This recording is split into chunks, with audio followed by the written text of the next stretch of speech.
বরকন্দাজের হাতে গুলিবিদ্ধ স্বাধীনতা, তুমি কেমন আছো? এত পলসেরাত পার হয়ে, এত পথ হেঁটে, এত রক্ত ঘেটে যেখানে এলাম, দেখলাম প্রেমসিক্ত নূরজাহানকে এক কোমর মাটিতে পুঁতে পাথর ছোড়া হচ্ছে।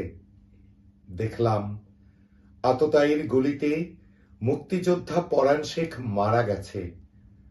এত পথ হেঁটে, এত রক্ত ঘেটে যেখানে এলাম, দেখলাম সংখ্যালঘু ছাপমারা বাসন্তীরা এখন নদীর জলে লাশ হয়ে ভাসছে। দেখলাম গণতন্ত্রের পোস্টার বুকে নিয়ে নূর হোসেন গুলিবিদ্ধ। স্বাধীনতা, তুমি কেমন